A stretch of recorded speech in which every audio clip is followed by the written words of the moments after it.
Hello. Hello. ನಮಸ್ಕಾರ ಸ್ವಾಮಿಗಳೇ, ನಮಸ್ಕಾರ. ನಮಸ್ಕಾರ ನಮಸ್ಕಾರ ರೀ. ಪುನೀತ್ ಅವ್ರೆ, ಚೆನ್ನಾಗಿದ್ದೀರಾ? ನಾನ್ ಚೆನ್ನಾಗಿದ್ದೇನ್ರಿ, ತಾವ್ ಹೇಗಿದ್ದೀರಿ?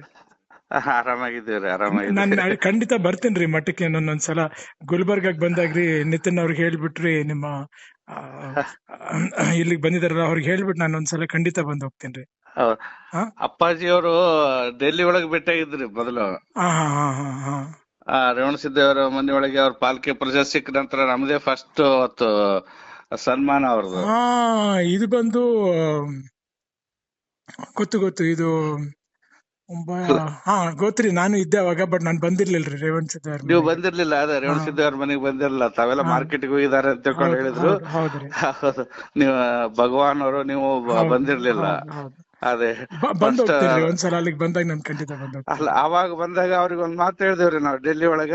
ಹಾ ನಾವು ನಿಮ್ಮನ್ನ ಭೇಟಿಯಾಗಿದ್ದೀವಿ, ಹಾ ನಾವು ನಿಮ್ಮನ್ನ ನೋಡಿವಿ, ನಮ್ಮ ಭಕ್ತರೆಲ್ಲ ನೋಡ್ಬೇಕು, ಹಾ ನಮ್ ಜಾತ್ರೆಗೆ ಬಂದು ಇದೇ ಸನ್ಮಾನ ಅಲ್ಲಿ ಸ್ವೀಕಾರ ಮಾಡ್ಬೇಕು ಅಂತ ತಿಳ್ಕೊಂಡು ಹೇಳಿದ್ದೆವು ಅಮ್ಮ ಅಪ್ಪ ಅವರಿಗೆ. ಹ್ಮ್.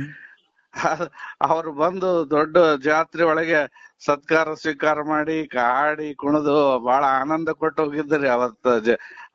ಆ ಸಮಯದೊಳಗೆ ಅದಕ್ಕೆ ಅದು ಇತಿಹಾಸ ಮತ್ತೊಮ್ಮೆ ಮರುಕಳಿಸ್ಬೇಕು, ತಾವು ಇಲ್ಲ, ನಮ್ ಜಾತ್ರೆಗೆ ಮಾಡ್ಕೊಡ್ತೀನಿ. ಬರ್ಬೇಕಂತ ಈ ನಮ್ಗೆ ವರ್ಷ ಆಗದೆ ಇದ್ರು ಅಪೇಕ್ಷೆ ಬರೋ ಇದೆ. ವರ್ಷ ಒಂದು ನೋಡಿ ಮಾಡ್ಕೊಡ್ತೀನಿ.